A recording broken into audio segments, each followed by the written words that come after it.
Welcome back to The Pulse. Now, first story, Accra's most dangerous roads and intersections claimed dozens of lives in 2023, with Kwashiman La Paz corridor alone accounting for 29 fatalities, according to a new report analyzing police crash data. Other high-risk areas include the Pebia intersection, La Paz, Aveno Junction, and the motorway toll booth corridor. While the city recorded its lowest crash and death rate in 5 years, the report highlights troubling patterns such as higher crash frequencies on Thursdays and on Fridays, and severe accidents more likely between 6 p.m. and 8 p.m. Member of our research desk, Isaac Kofi joins us with more on that. Kofi, thank you for joining us. Just to think that we are recording rather lower numbers, there's something more to pay attention to in this report.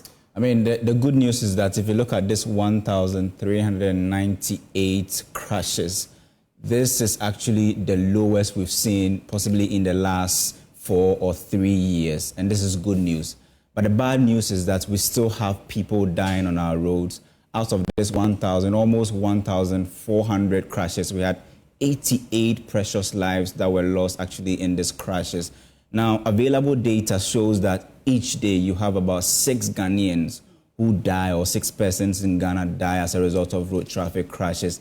And this is something that we need to talk about. Now, you look at, the good news is that if you look at this 1,400, this is a picture that I was talking about, that, I mean, accidents in the Greater Accra region in the last maybe 5 years peaked in 2021, where we saw 1,000, almost 2,000 crashes in 2021. That was very significant, but we know that because of the campaigns we've had, Joy News, for instance, has done the road safety reports, and we've done the Drive Safe campaigns, and we've seen the numbers going down. But in terms of the death, we're still hovering around significant numbers. And in fact, I don't really see why we should be struggling with road accidents at the moment, because the problem is clear, that it's as a result of, most of the deaths are as a result of head-on collision. And in fact, if you look at most of our major roads, in fact, the Accra-Kumasi road has not been dualized. It's not complete yet. And this is one of the roads that contributes significantly to the number of deaths from road traffic crashes, and we need to take a look at that. It's clear that head-on collision is number one.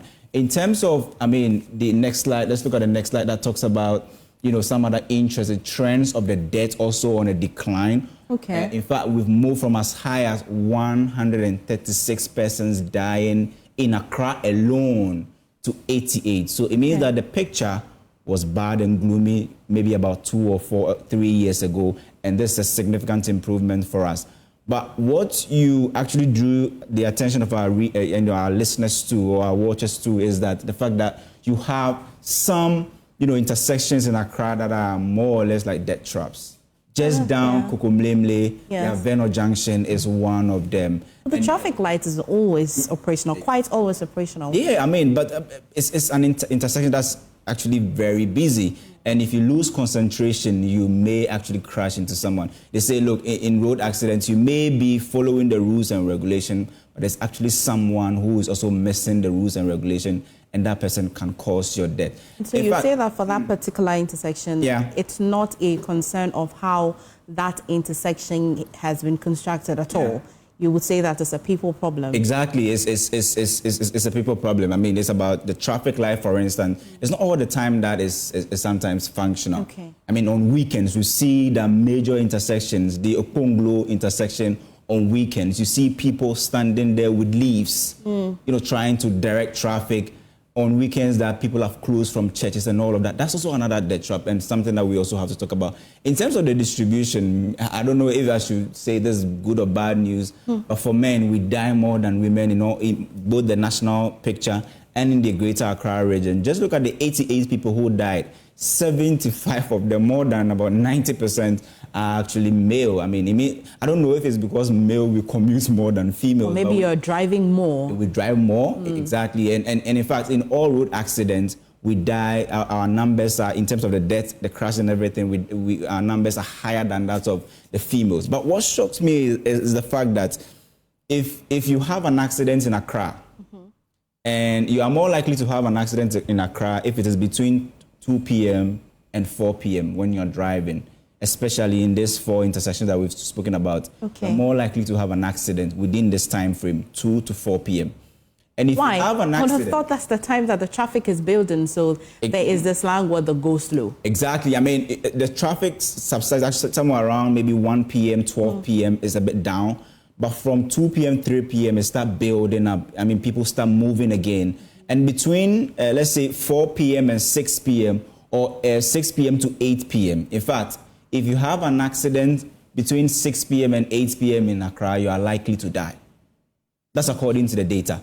That most of the deaths occurred between 6 and 8 p.m. That's the rush hour time that almost everybody is trying to get home. If you have an accident in Accra around that time, there's high probability that you will die within this time frame, because I think you are more likely to die between 7:30, 7:45 to 8 p.m. because maybe the traffic is free. Exactly. The road is free and you can just, drive as much speed as you want. So in fact, we were also looking at some other interesting data, and we saw that, I mean, there are more accidents during daytime than even during night. And it's shocking to have more accidents during the daytime, possibly because of what you're talking about, more cars during the day. People also drive recklessly in the night though. But in terms of the numbers we've seen on a national scale, you are likely to have accidents in Ghana during the day than in the night. And in fact, you put it there, Thursdays and Fridays. In Accra, it's Thursdays and Fridays. But on a national scale, the probability of you having an accident and dying usually starts around Friday to Saturday, the national picture. And usually if you have it on the Accra-Kumasi road, it is usually between that time. People move a lot between Accra and Kumasi because of funerals and other business activities. And if you have accidents around that time, you're also likely to die. And most of the accidents we have in the country occur between, maybe start from Thursday and around, Saturday is when they start peaking. But Sunday, maybe it's down to Tuesday, the numbers are a bit lower if you compare to other ones. So for both Thursday and Friday, the crashes would happen as well as the death as well. Exactly. I mean, these were the 4 intersections that we were talking about in Accra that are very, very deadly. Whenever you are actually using this intersection, you should actually be careful. You should know. You should pay attention to the road, traffic rules and regulation. In fact, the Opebia, which is the Liberation Road, is one of them. Out of the 88 lives that were lost in 2023 or in the period under review, 6 came from that spot alone. I mean, this is not just a number. These are human lives. I mean, if you look at our life expectancy, which is somewhat slightly above 60 years, if you should die in road accident, it doesn't care about your age. You can be 8, you can be 9, you can be a child, you can be a female, you can be a male, you can be a pastor, you can be anybody. If it happens to you, you will die. But Opebia, though, Opebia, meaning that you're just driving from 37 and descending, or you're headed towards 37. And I'd say that it's fairly busy but not busy road. Usually the traffic will be quite stagnant over there, maybe because of that intersection. So what do you think is the intersection over there? Whenever you have intersection, you should make sure that always and all the time you have functional traffic lights. Right. If the traffic lights fail, you possibly will have an accident. And these are all very busy intersections, and these are intersections that 24/7 traffic lights must be on and must work. I mean, they must work. If it fails, especially on weekends, that's when we have a number of the traffic lights in Accra not really functioning. You have people, trying to salvage the situation using, leaves to direct cars and what have you. It's something that, I mean, it looks too... But Kofi, again, La Paz is heavily populated and it's quite a busy road. Yeah. Neither do they drive any slower. And so I'm quite curious why it's recorded. And I'm not saying that I'm not saying that I like the numbers over there. But as compared to Opebia, it has my attention. Yeah. Again, because when people have free flow of road, then they speed or what? I mean, in fact, Opebia is just an intersection. So the probability of having the accident at one spot is high. But with La Paz, you have a number of flyovers. Okay. So, I mean, you may have intersections and the flyovers complement the intersections. Okay. It may be one of the reasons why you may have lower numbers compared to Opebia or maybe the Aveno Junction. The Aveno Junction also has flyovers, footbridges across, over the road or over the intersection. But it's still recording very high numbers. And you just look at it. The places where you have, flyovers and footbridges are the ones recording the very low numbers. And the ones that are flat with just intersections usually record very high numbers. Okay, so yeah, there's famous Okponglo is one of them. Very notorious on weekends where traffic lights usually doesn't actually work on weekends. The Kwashiman is also one of them. The Hansonic, 3 people actually died, and Kwame Nkrumah Avenue, 3 people. And so these are very busy intersections in the capital, and it's sad that we are losing 88 precious lives to road accidents within this period under review. Well, Kofi, thank you. I'm just calculating the numbers in there, and anybody watching us just maybe reminds you of anybody numbers that you lost. Yeah. We're sorry for that. But still, on the road crashes, 20-year-old road crash victim Ethel Dankwa has been left with a dysfunctional right arm after a Kia truck ran her over while she stood by the roadside. She, however, has some hope that her dreams of becoming a caterer will come to pass. My colleague Adubia Sari interacted with her. So, what were you doing before the accident? And can you tell us how it happened? Okay, I was a shopkeeper. So that day, then I've closed from work. It was around 7:30 p.m. in the evening. I wasn't near the road. I was somewhere standing there. So I didn't say let me say as a cab I feel a break. But when it was coming towards my direction, I didn't know. So it can't bore 2 other people before and before me. And see, maybe when I imagine now, a drag me, I make to the other side and see. Many by my house, let me walk on. I tie in the Siemens and also. And see, those around at the moment, and they're not moving to me. See, Ubia drink or nipa to Neddy can ball monoso. See, actually, no more taste me 10 team war, canasina, on my left take car on pajama. And see, we menamensano. A boo and a skin no a free home and now only the mensano a nam no quan woman and blood.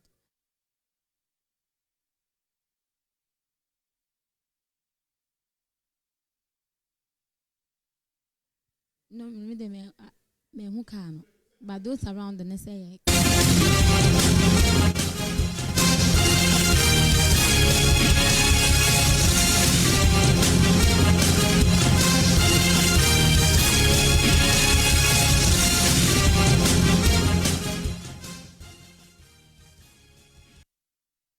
We apologize sincerely for that sound quality. We definitely will bring you that story in our subsequent bulletins. But let's bring you some election-related stories. The presidential candidate of the New Patriotic Party, Dr. Mahama, has ended his 15-day campaign tour of the Ashanti region, where he interacted with thousands of supporters, traditional leaders, and other interest groups. The tour, which began on November 4, saw Dr. Bawumia visit over 40 constituencies in the region, where he outlined his vision for Ghana's development and listened to concerns of the people.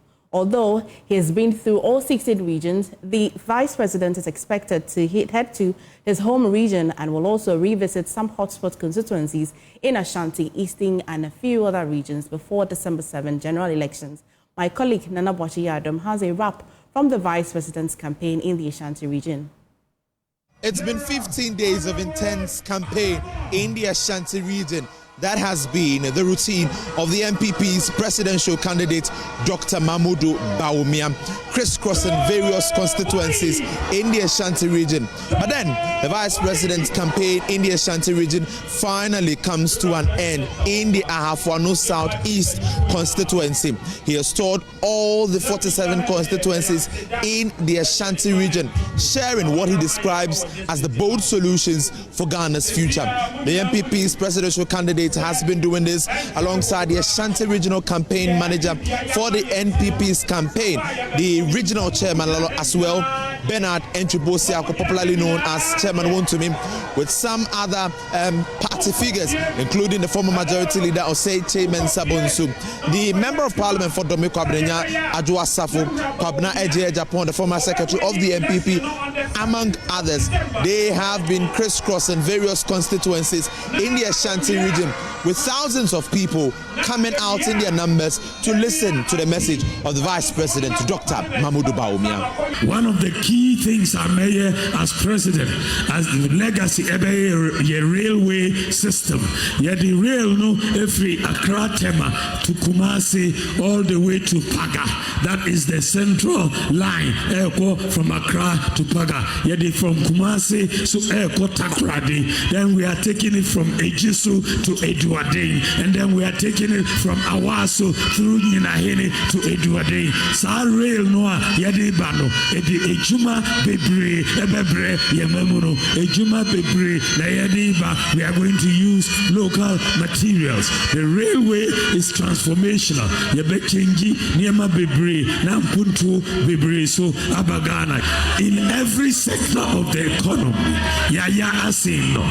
We have created more jobs. We have built more roads. We have built more railways. We have built more interchanges. We have built more hospitals. We have built more schools. We have built more sports facilities. We have built more libraries. We have built more airports. We have built more sanitation facilities. We have built more courts. We have done more Zongo development. We have done gold for oil.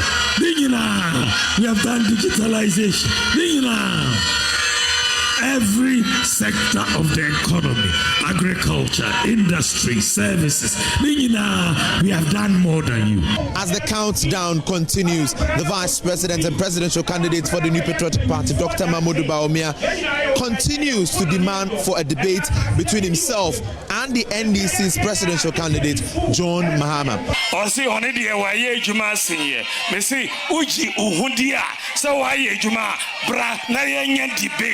One-on-one, bra, na yenye debate, one-on-one, bra,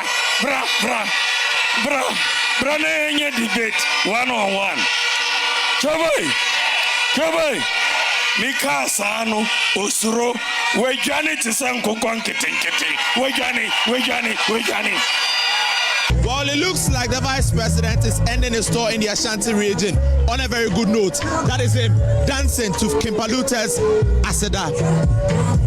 The Vice President, Dr. Mahama Bawumia, with the parliamentary candidate for the Ahafuano Southeast constituency over there, displaying his dancing skills to Kimpaluta's Aseda song. That seems to be the very favorite song of the NPP's presidential candidate, Dr. Mahama Bawumia. For Anthony Abeifakabo, former member of parliament for the Laura constituency, the road hasn't been cleared yet. It is time for the Vice President to hit the streets again, go into some hotspot constituencies to share his message to the people. We're going to head back to the north. We're going to head back to the north to finish up some of the constituencies, and we're going to be going around the country again. We're going to be running through the country once more, and we're not done until we're done. The Vice President is not done with his tour so far. We're not done with our tour at all. We are in it till the last day. That is the type of energy, that's the type of drive that the candidate has garnered, and all of us on the team, like you've seen in the bus, we're all ready for the roller coaster. The Vice President, after ending his tour in the Ashanti region, is expected to kickstart his campaign again in the northern region. In the Ashanti region, his wife, Samira Bawumia, is expected to be here. The NPP's vice presidential candidate, Dr. Matthew Poko Prempeh, is also expected to be in the Ashanti region. But guess what? With some few days to the election, the president himself, President Akufo-Addo, is also expected to be in the Ashanti region. Not forgetting that the NDC's presidential candidate, John Mahama, will also be in the Ashanti region, making the region a very competitive place for the December 7th presidential and parliamentary election. For Joy News, my name is Anna Boachidankwa Yadom, Kumasi.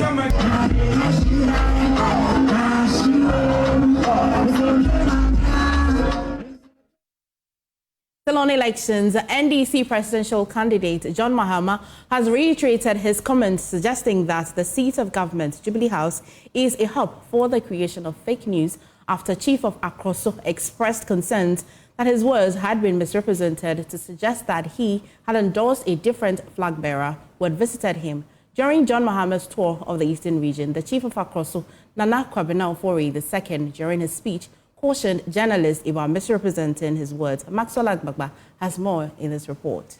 The NDC presidential candidate continued his campaign tour with visits to 7 constituencies on the second day, delivering key messages to the electorate. Among his promises were plans to implement a 24-hour economy, improve the free SHS policy and develop better roads, and many others. Former Eastern Regional Minister under the John Mahama administration, Mavis Amafrimpong, expressed optimism that the region is gradually shifting towards the NDC. You can see the story has changed. There is a changing wave. We started from Adwejiri and Sawam constituency. You could see the changes and the signs at Abuakwa South. Yesterday, you saw even Chebitan behind the palace, the way the people welcomed President John Dramani Mahama. Everything shows that indeed the people, though they have voted for MPP for a number of years, they've seen that they cannot continue to follow MPP because at the end of the day, they have nothing to show for their own party that they voted for. So everyone is changing. At a mini debate held at Akroso, the chief Nana Kwabena Ofori took a moment to address concerns about media representation.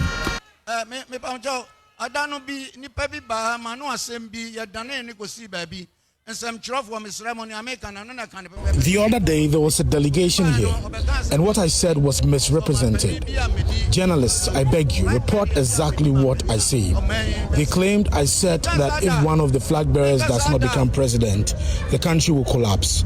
I've never said that, and I will never say such a thing. They did the same thing to Asiudu Nketia. So I beg you, just report what I say so that I can face the consequences squarely if necessary. A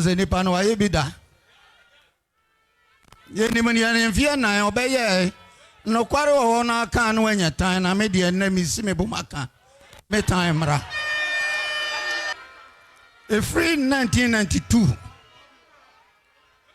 Nanka dollar 2 cedis, 4 cedis, $1.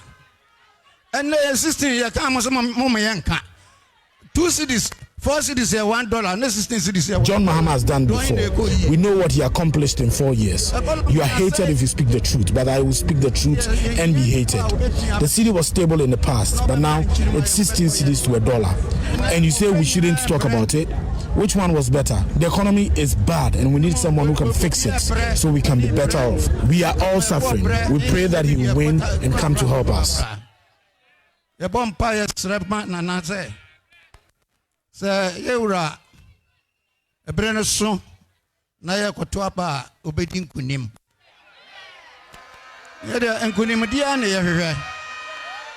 Ababedin kunim dia boy. In his address, John Mahama came to the defense of the media, attributing the spread of fake news to the Jubilee House. He criticized the current administration, describing the presidency as a hub for misinformation. Nana Kasano, Okase Kasa Okano, and Central for Enshedon, Omonkani Ye, Namo Monkodani Nano. Nana again Central for no. A Jubilee House for Flagstaff House. He said, Nana was cautioning the journalist. Nana, it's not a journalist. It is the Jubilee House, the Flagstaff House. It is called fake news. That is the hub. What you have not said, they will claim you said. If the seat of government becomes a fake news hub, it is not good. So Nana, you are not the only victim. They have done it to me and many others.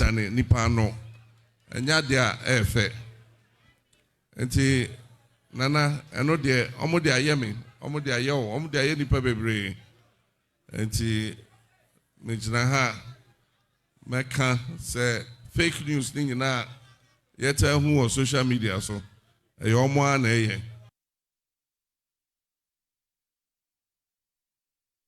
Still on the NDC, the running mate of the National Democratic Congress, Professor Nana Jane-Opoku-Agyeman, has criticized the NPP for prioritizing development in areas perceived as their strongholds. Speaking during a courtesy call on the Wala overlord, Naf Hussaini Seidu Pelpo, Prof. Opoku-Agyeman said the NDC ensures equal development across the country, regardless of voting patterns. She noted that some parliamentarians outside the NPP are being sidelined in development projects, but assured that the NDC will not back down from pursuing the people's agenda. Professor Jenana is touring the Upper West region, and Rafiq Salam reports from Wa.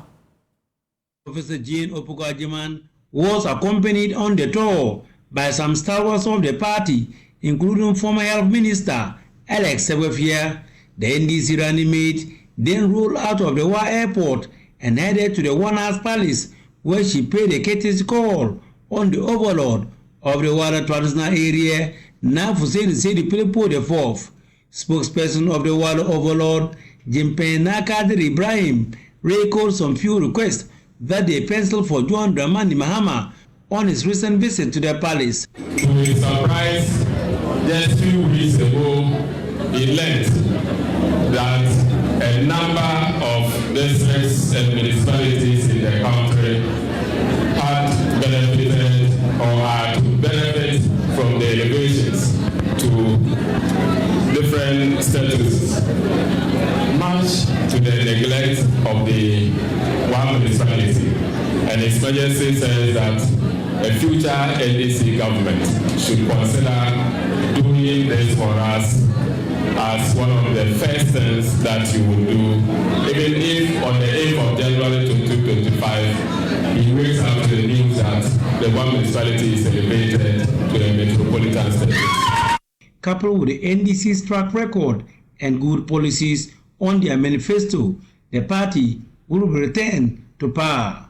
And that is that unlike the NDC, that takes care of everybody, our opponents don't necessarily do so. They have already told us about people who don't vote for them and for which reason they don't pay attention to them. So what this means is that our PCs have suffered for 8 years. It means that whatever they could have done has been denied them because they voted for the NDC.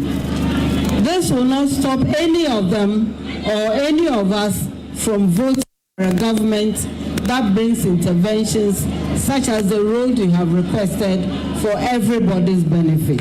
Some supporters of the NDC asserted that due to the failed promises of the NPP, coupled with the NDC's track record and good policies on their manifesto, the party will return to power. You see, the current hardship in the country is mouth-watering. Things prices are skyrocketing, so the good people of Upper West are very convinced that His Excellency John Dramani Mahama with the MP of West Central and the 11 constituency, we are going to win them hands down. Reporting Vodua News, Rafiq Salam.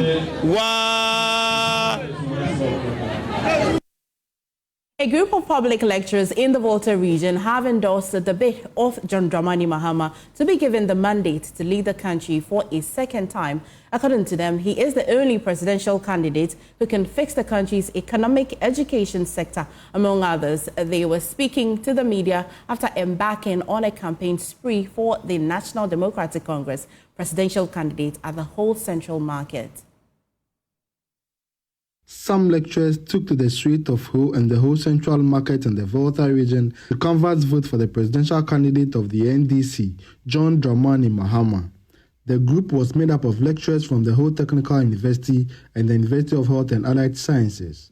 They believe John Mahama's educational policy are the best to help produce the right human resources for the country. Because as people in academia, we have seen that there is a flop in our educational system. And so to correct it, we need to come together and let people be aware that we at the tertiary level are receiving the goods that are being bought from SHS. And we want to end it. We are not going to cancel free SHS. So do not be afraid as a parent to vote for us. All we need to do is that we want to restructure. We can only end this confusion in our educational sector by voting for JM and Nana, because she is a mother.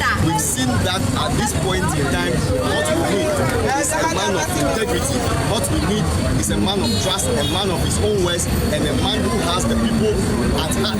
That is why we are out here. We lecturers will not come out and support a community that has even disappointed himself. It will never happen today, it will happen tomorrow. We've tried him, we've tested him, and we realize that no, he is beyond the word trust. It comes nowhere near. The change we are yearning for is here with us, and that change is John Dramani Mahama and all the NDC parliamentary candidates in the whole of the Volta region and Ghana at large. And of course, the media must also join this fight. Some indicated that the current state of the economy informed their decision to support John Mahama, considering his proposed economic policies. One tuber of yam is 50 cedis. How do you survive? As a lecturer, how much are you earning? How much do you buy in the market? Look at the macroeconomic indicators, the exchange rate, the Ghana cedi against the dollar. Are you happy with it? No, we are not happy. The cedi is just soaring like, eagle in the sky against the dollar. That is why we are on the street today campaigning vigorously for JM and Nana Jane and the NDC fraternity that come December 7th, we have to do the needful by voting them and restoring the economic indicators that are very low within the country at the same time. Fred Kwame Asari, Joy News. Ho.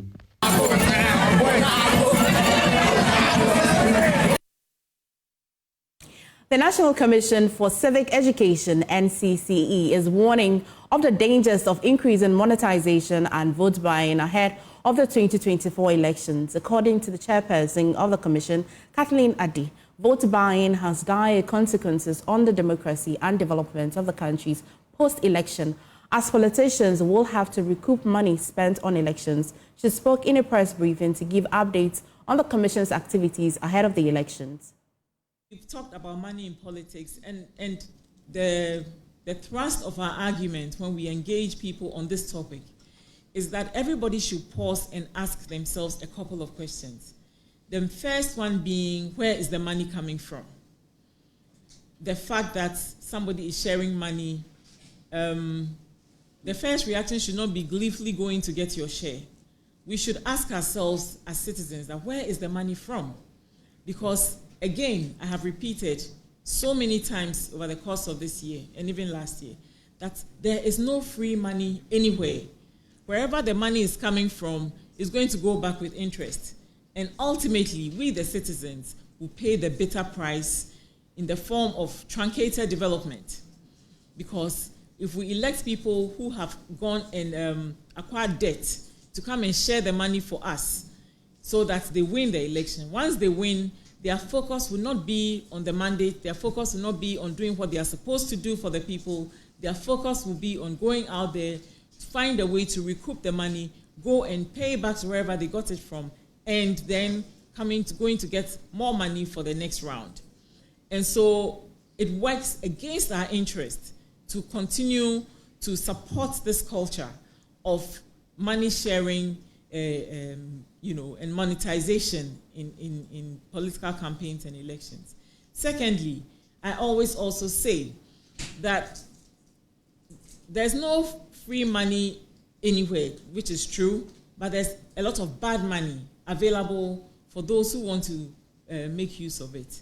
And again, if you think that somebody going to get bad money or dark money from some place and come to share is none of your business, you have to think about where that money also comes from. It comes from possibly drug dealing, human trafficking, organ trafficking, gun running, and all these negative things that we don't want to have any involvement with in our society. If politicians go and take this money and come and share it here, that means that as a country, we now have a relationship with people who are participating in organized crime. And the consequences for that are also dire. So please, let's be mindful of all the money sharing that is going on. If you say, well, I'm just taking my share, it's not a big deal. Remember, that is, if everybody takes their share, it becomes a very big deal because then it amounts to a lot of money. Research indicates that for parliamentary primaries, and candidates need to raise $200,000 to $250,000 minimum to be able to execute successfully a parliamentary primary. And most of that money It's just money that is being shared to citizens. So we have a role to play in this issue to ensure that that culture is expunged from our political culture, and that we rather build strong democratic roots and set rigorous criteria for those who seek power, so that when they come, they will be able to deliver for us. The Commission is also charging political parties to impress upon their parliamentary candidates to make themselves available for policy dialogues to promote issues-based campaigns. Important impact of the parliamentary dialogues is in the way they make democracy, is in the way they demonstrate democracy in action, where communities gather to interact directly with those who offer to represent them. They see contestants sharing a platform, sitting next to each other, being cordial, speaking in terms with no insults, no intemperate language, and no threats of violence. The dialogues demonstrates the core principle of contest of ideas that underpin true democracy. It is so important that citizens, especially young people, witness this to reinforce the understanding that the negative elements like insults and violence have no place in a democracy. Regrettably, some parliamentary candidates of the major political parties have refused to participate in the dialogues, citing a plethora of excuses. And this is unfortunate. The NCCE is urging all political parties to ensure that their parliamentary candidates actively participate in the dialogues. It is also an opportunity to highlight the policies of the parties. The dialogues provide a crucial platform for candidates to engage directly with their constituents, addressing key issues and indicating priorities.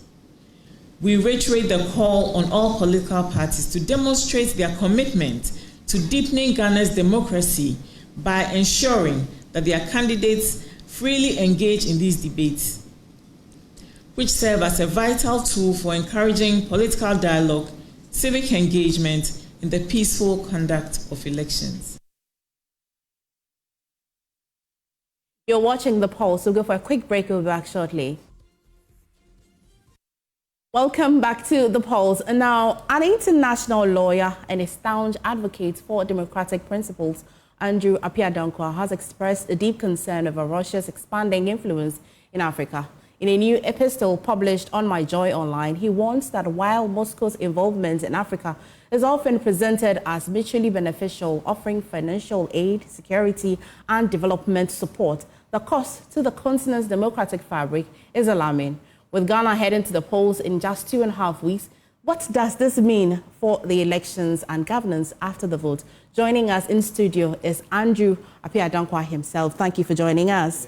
Always a pleasure. Right, so the closest we've come as a country to Russia would be when our economy was quite depleted, and you hear it in a lot of the government's speeches that it's because of the Russia-Ukraine war and all of that. But why would Africa generally will be concerned about a certain relationship between Russia and us?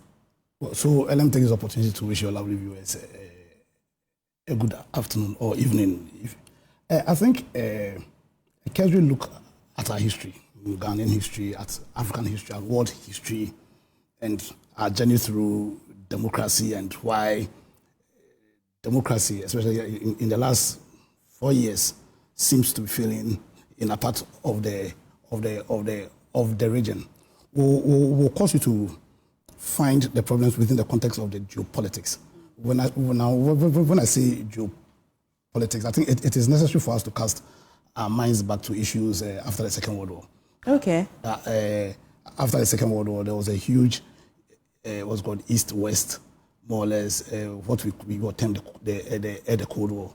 You know that based on that, Ghana took a position which is meant to be non-aligned. As Nkrumah famously said, we do not look to the east, we do not look to the west, we look forward. Yeah. So for large portions of the first 30 years after the deep colonization exercise in Africa.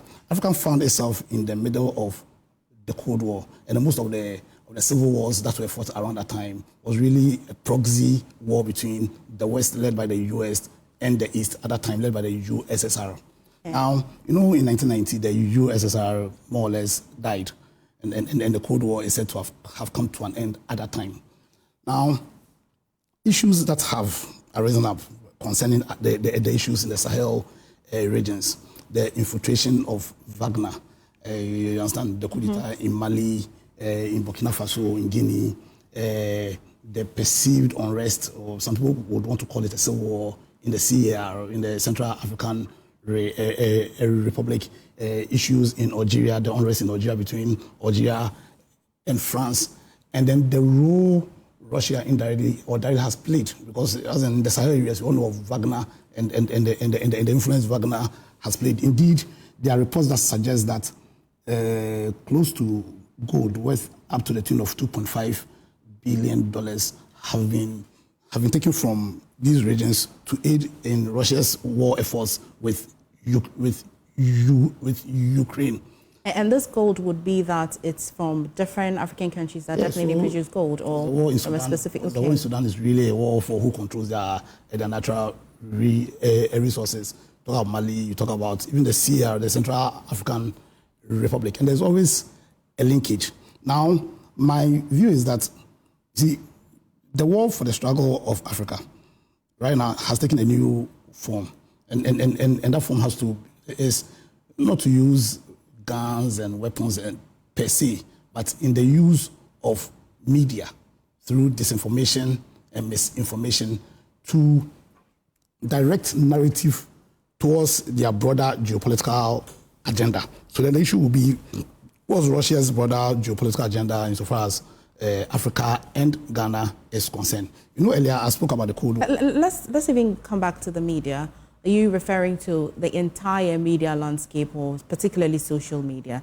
Because I would have thought that as a country we have quite some absolute control over our media.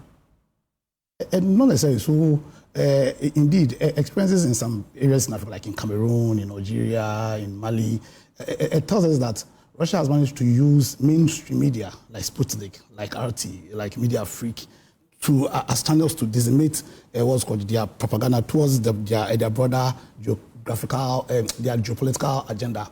So then what this tells me is that we need to understand the geopolitics of the East and the West to understand the dangers of certain information which will aid them in their agenda, and how that will benefit or hurt us as Africans, specifically as Ghanaians. So essentially, what is Russia's geopolitical agenda? And their number one geopolitical agenda is to challenge the influence, the impact, the power of the West. You understand? Then the question also becomes, what is the geopolitical agenda of the West? Now, we all know that the West, since after the Second World War, the West, led by the US, have been pushing a geopolitical agenda of good governance, democracy, rule of law, and all. You understand? So that any agenda that's purposed to fight that agenda, you understand? Because we need to understand that a system that purports to guarantee us the rule of law is the only system that can guarantee us of our God-given rights, as our right to life, our right to our liberties, and our right to pursue our own happiness. So any agenda that seeks to undermine those values essentially is undermining the values of democracy, of constitutional democracy, and it presents great danger for all of us. And so you say that for the West, generally led by the US, who would champion laws like human rights, which would then decentralize to us as Africans and even will matter to us as Ghana, countries like Russia would play the geopolitics through them before it gets to Africa. Because then if they attack that very fabric of how the rule of law is, specifically for the West, then I want to see how that will then affect us quite directly.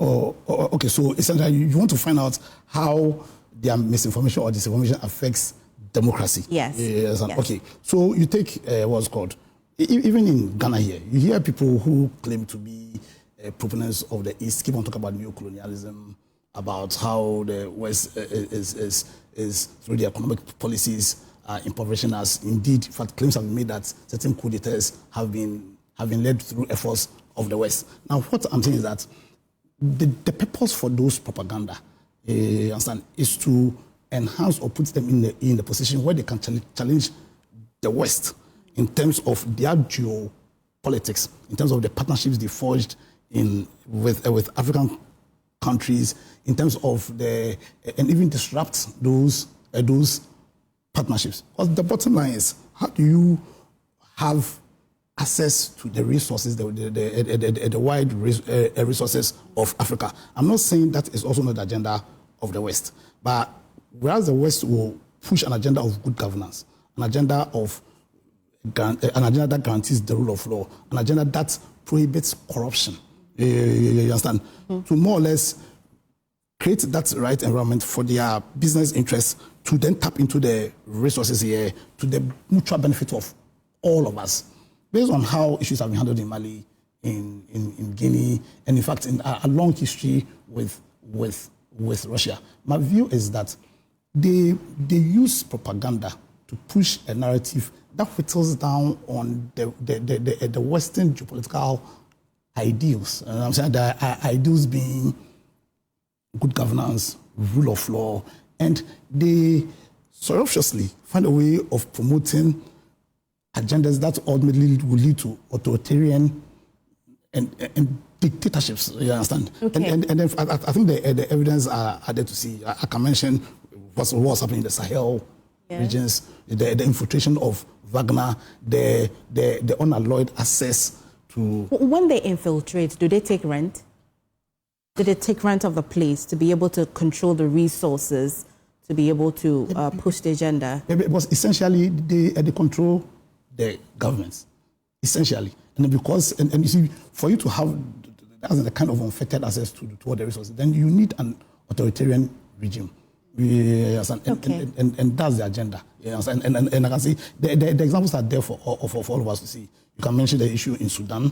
You can mention Niger. You can mention Central African Republic. You can mention Mali and all. So even though because of that propaganda, they may, as an alignment with them may look very enticing, the long-term impact goes to the very foundation of why democracy and the rule of law can't be. But as you have said, the options that are thrown to us as Africans is enticing. And initially. Okay, but do we not need this? Do we not need whatever it is that they throw to us? See, we need long-term solutions to our problems.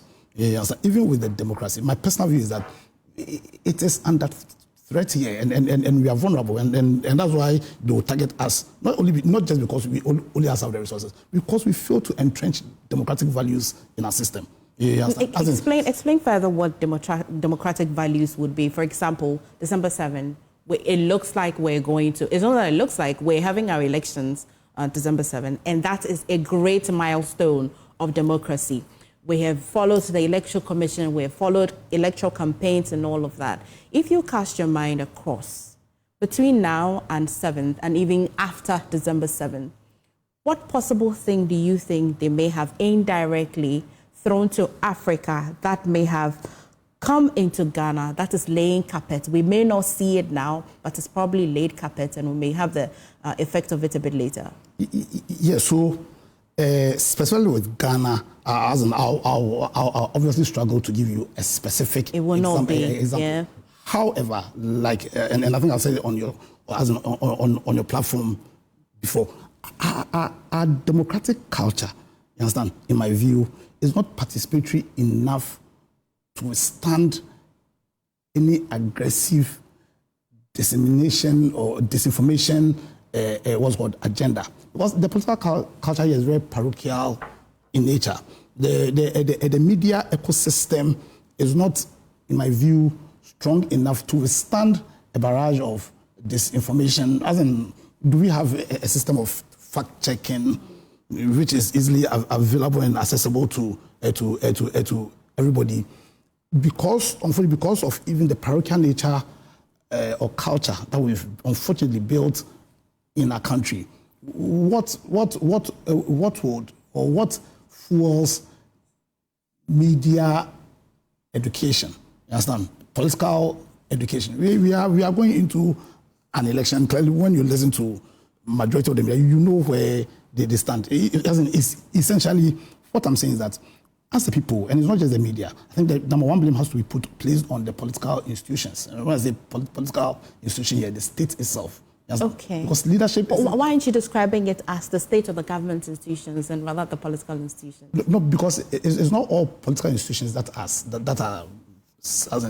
can be defined as being the state. So okay. Like one of the very critical political institutions is the political party, but they are not state. They are not government. The media houses, in the creation of the right political culture effort, is a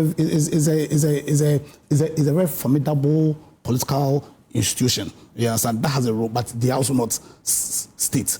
Now, but that effort has to be led deliberately by the government. Because you are there to grant leadership to a certain end, not just an economic end, but also a political end. And that political end means that there's an obligation on you to foist or to lead an effort to create that right political culture that is participatory as against parochial. You understand? And one powerful tool is directing public opinion, directing public discourse towards that end. Now, if we manage to create that right political culture, which is participatory, and you can't do that if your citizens are not informed. Right. You understand? Then efforts by these anti-democratic institutions or countries or agencies or agendas has a chance. And we shouldn't think that Ghana is insulated. You understand? And that's why I felt the need to prompt us. That yes, we may have had our democracy for a generation, but in terms of the values, the principles, in my view, they are being whittled down. Mm-hmm. So you'd want us to find how democracy can be quite entrenched? Yeah, democracy has to be entrenched. Has to be entrenched. Quite recently, Virginia Palmer, the U.S. ambassador to Ghana, mentioned, and also let me say the U.S. government issued some form of warning that anybody that is seen or identified to, in a way, cause any form of mayhem during the elections would be denied. They will use tools such as visa granting and withdrawals of visa. Many people have said that that is not a positive threat, and that's not the best way to want to encourage people to not to be undemocratic. Would you find a space in this view of yours where what she said or what the U.S. government is saying, would you find a space to put this concern in there? Yeah. What's called? Absolutely. Because they also have their geopolitical agenda.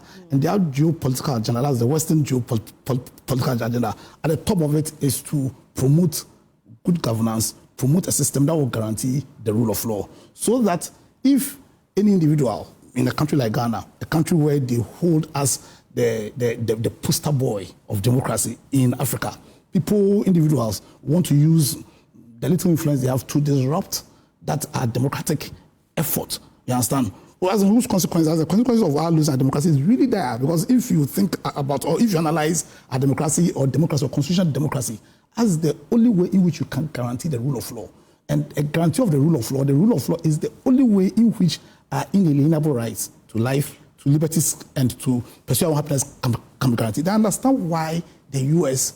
would want to use soft power. But Andrew, as a country, we champion separation of powers very much.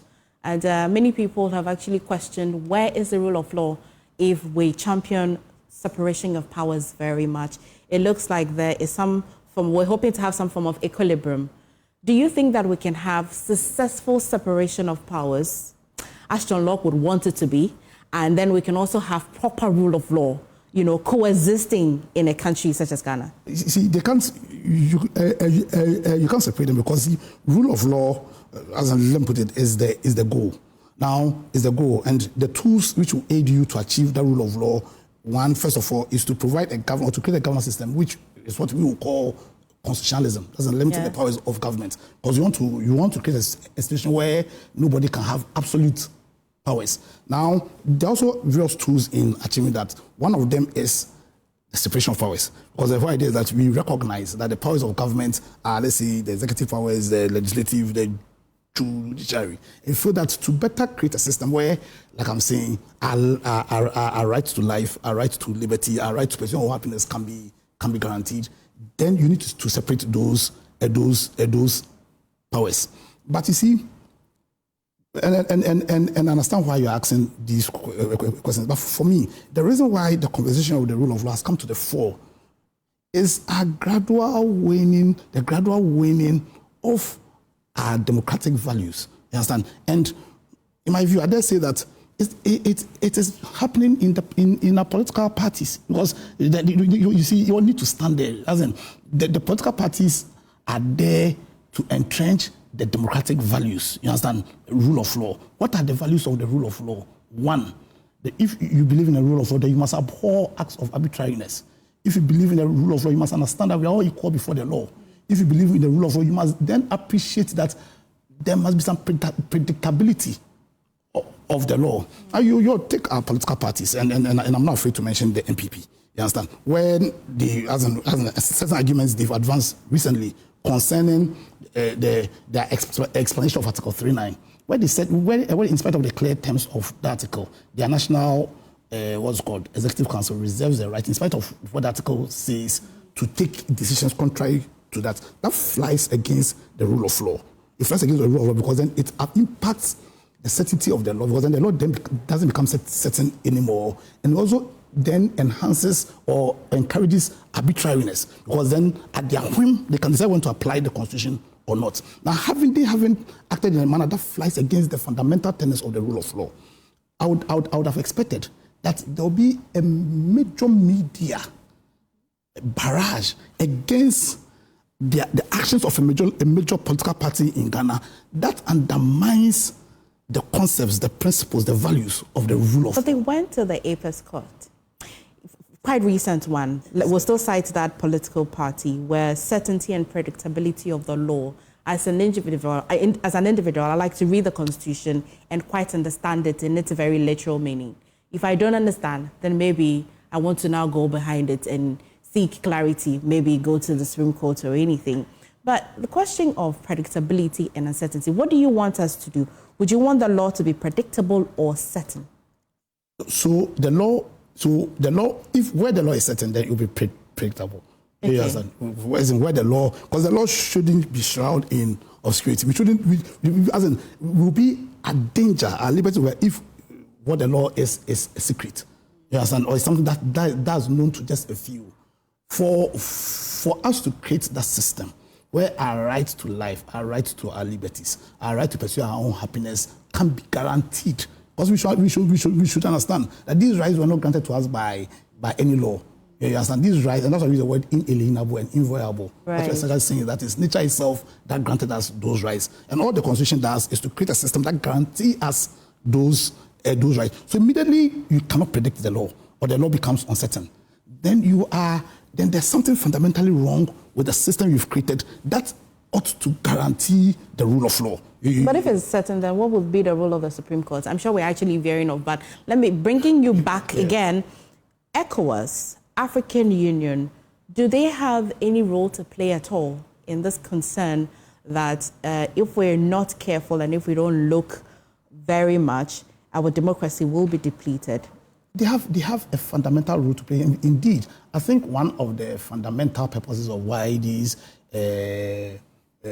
blocks were forged was to protect the interests of Africa. Many people have asked, but it's international law, because it seems as though when it happens over there, how it's implemented here, and especially even in Ghana, if a law is quite international, it doesn't take effect automatically in Ghana. It has to go through us adopting it before it becomes law in Ghana. Would you think that we're shielded at least, knowing that certain things will not reach us? We'll have a wake-up call by the time we're going to Parliament to have them agree on this international law that may affect us? In fact, it depends on how you see law.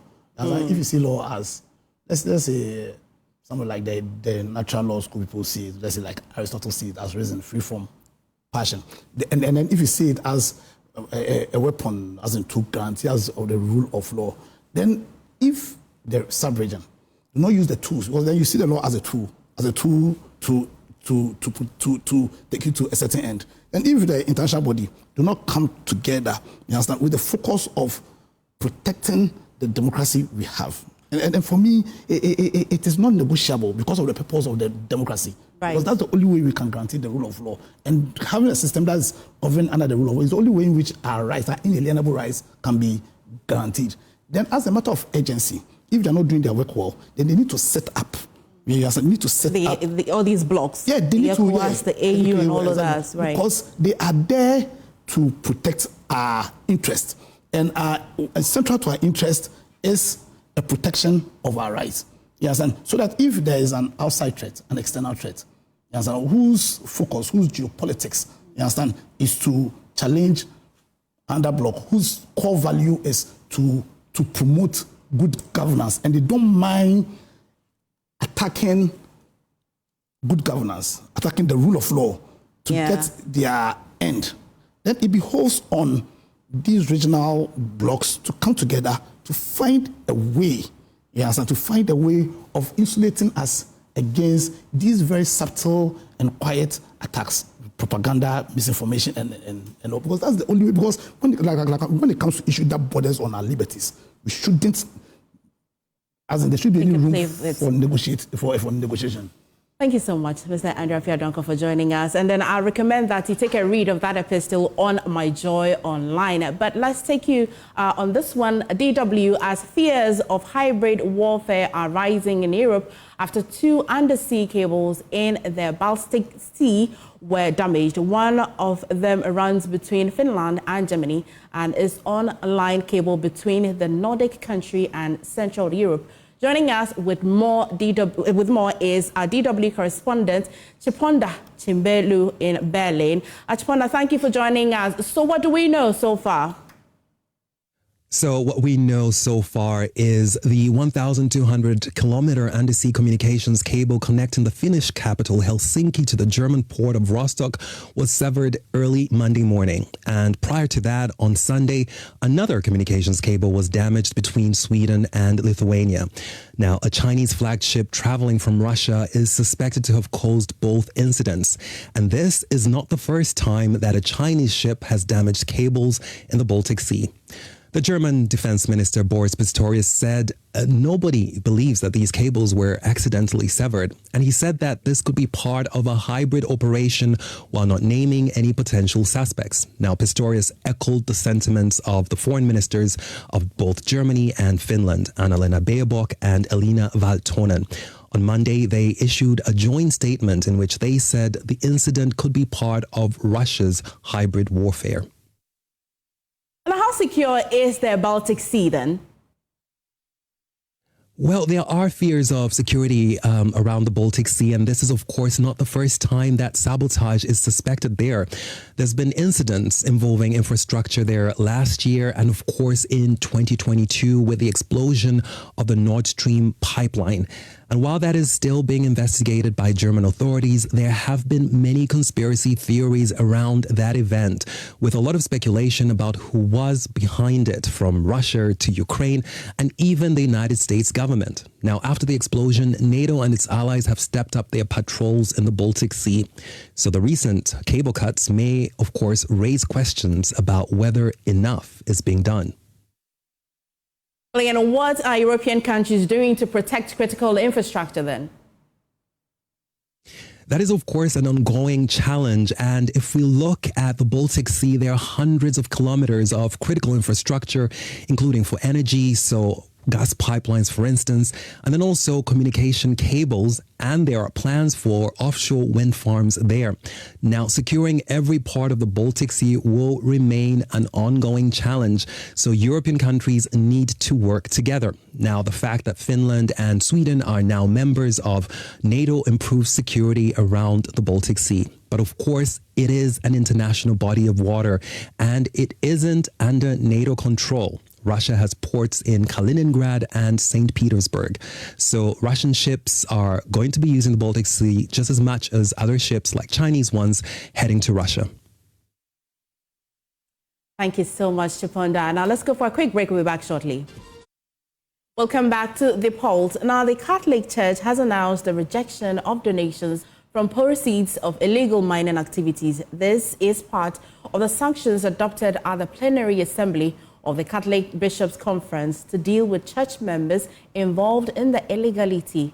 Now, President of the Bishop Conference, Most Reverend Matthew Kwesi Gyamfi, says the church is ready to further tighten sanctions to include the refusal of communion to persons deemed culpable.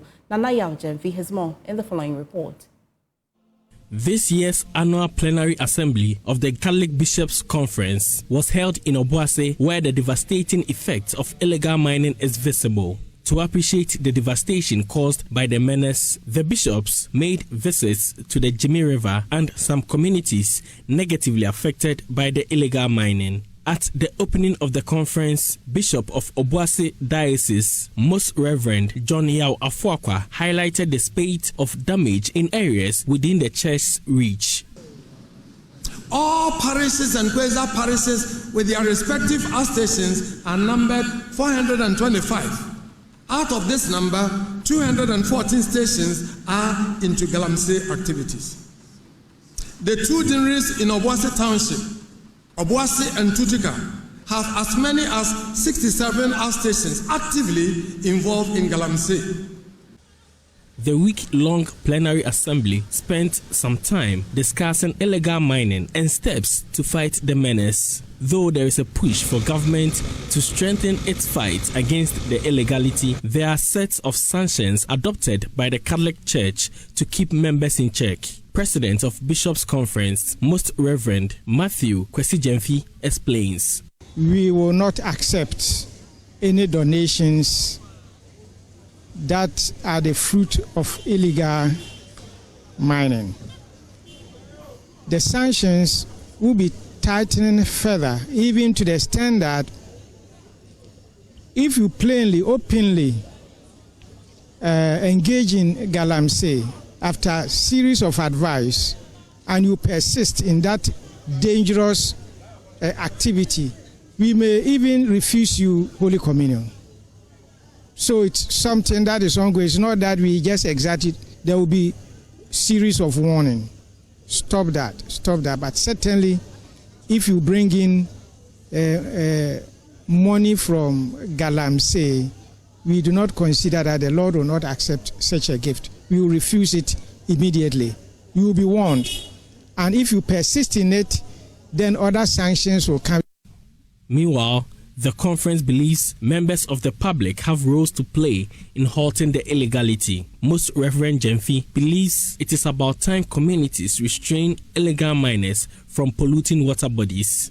The people should take it into their hands to protect their land and should not allow somebody from somewhere to come and destroy their water. Look, this whole thing that we are talking about the government do this, government do this, government do this. Is it the government who is polluting the water? It is even some of us in the local communities who are doing this galamsey. Then we say the government should come and save us from ourselves. No. For Joy News, Nanayaw Gyamfi reporting.